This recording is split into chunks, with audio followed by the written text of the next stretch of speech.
to SBC Radio 101.3 The Aggregate. I am your host, Luke Jackson, alongside Brad Smith and Maddox Milton. Remember, if you want to call in at any time, just call the number 800-588-2300.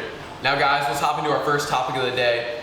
There was a lot of amazing shakeups in the NBA this summer in free agency. After all of the dust has settled and all the rosters are set, who do you guys think are some of the dark horse NBA title contenders?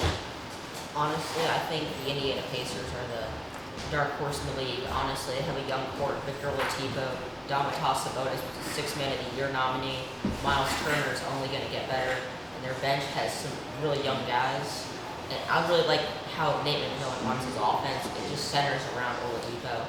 And I really think they're a lock for a 4 or a 5 seed in the East.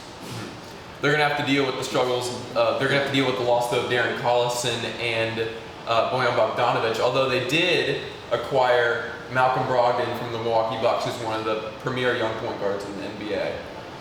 Now, Maddox, who do you think is the dark horse NBA contender in the NBA? As weird as it sounds to put Warriors and dark horse in the same sentence, the Warriors are my dark horse this year. Everyone is underrating them, I feel like, because they lost Kevin Durant and Klay Thompson will be out half the season. But I still think a 90-95% Klay Thompson will be enough to maybe get them to the Western Conference Finals. And you still have Steph Curry, the best point guard in the league, and D'Angelo Russell, who was a top 10, but now he plays shooting guard. He's probably a top 10 shooting guard in the league now. And you also have a young Willie Cauley-Stein, young athletic, will get rebounds. You have Draymond Green, what was 3 years ago, won Defense Player of the Year. Yeah, both of you guys, you mentioned young people, you know? And speaking of young people, let's talk about our sponsor, Sports Illustrated Kids. Sports Illustrated Kids, watered down journalism for young people. Buy your yearly subscription for $1 because they're bleeding money and paper print is dying. Now, we have our first caller. It's going to be Dylan from Miami. Dylan, what do you got? I'm actually not calling from Miami, guys. I'm calling from the great city of Topeka, Kansas. Huge fan of the show. I want to know you guys' thoughts on the Toronto Raptors. They won the championship, but they lost Kawhi Leonard. What's going to happen to them this season? Honestly, I think Toronto, I still think they're going to make the playoffs, but I just don't think they're that as dominant as a team. As you remember over the last couple of years when they still had DeMar DeRozan, you know, they were a playoff team, but they weren't a dominant playoff team. You know, they need that leader. Kyle Lowry, Pascal Siakam, they're not as high as they need to be to lead this team back to the NBA Finals. So I just see kind of a mediocre year, I guess, but I still see them making the playoffs.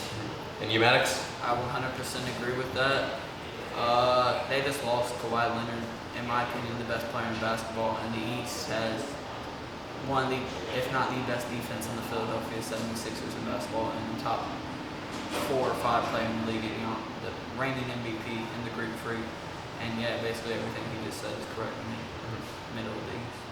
Okay, so guys, we are here in mid-July, and Summer League just wrapped up. Congratulations to the Memphis Grizzlies for winning that Summer League title.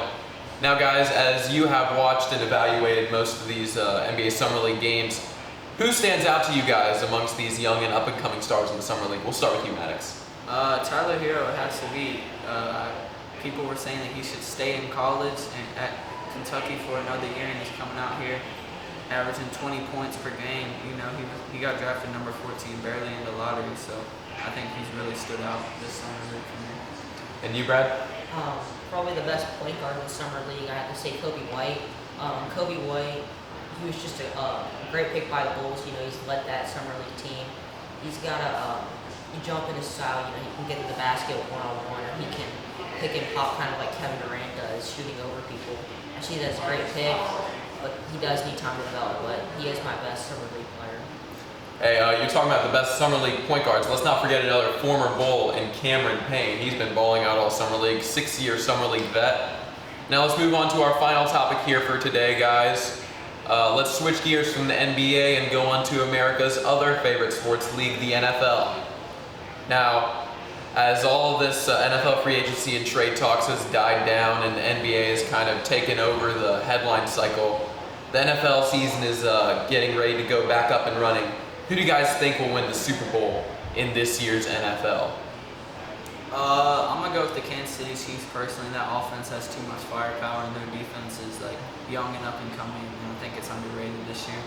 And the AFC, their biggest challengers are the Patriots, which they were oh so close to beating last year.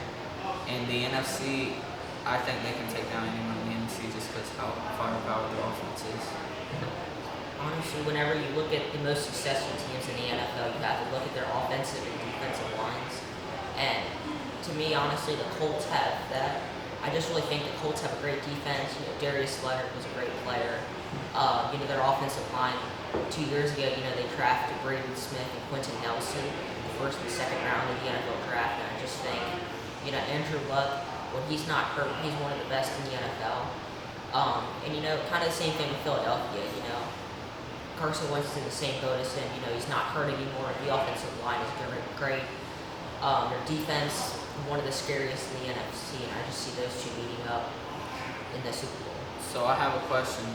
Do you think the Colts can beat the Chiefs and Arrowhead in the playoffs? Because I just don't see that happening. Well, maybe not at Arrowhead exactly. But I just see, defense wins championships. You can score points with your defense, but you can't stop people from scoring points on you with your offense. So I just honestly think that, the Chiefs are kind of a one-sided football team. You can agree or disagree, but I just see the Colts as a more rounded team. They have more experience.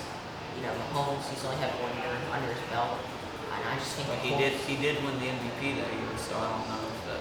I think that's the most impressive. Just one more thing.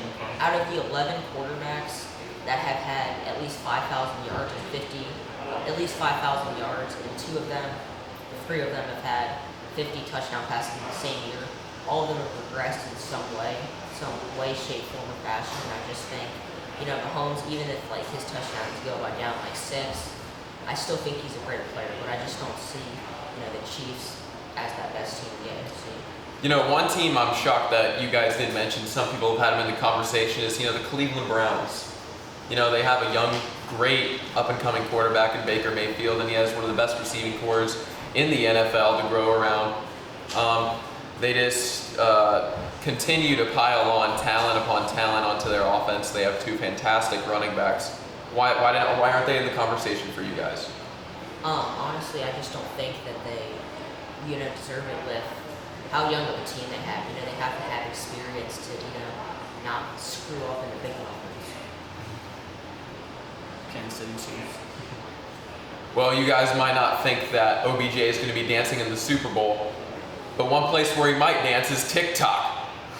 TikTok is the unavoidable social media app where you can lip sync dance to any song you want. It's worth more than my family. TikTok, as long as an internet connection exists, they'll probably continue to sponsor anybody with a pulse. And that's going to be it here from Atlanta, Georgia. I'm Luke Jackson, along with Brad Smith and Maddox Milton. This has been another episode of The Aggregate on SBC Radio 101.3. Thank you for watching. We'll see you again tomorrow.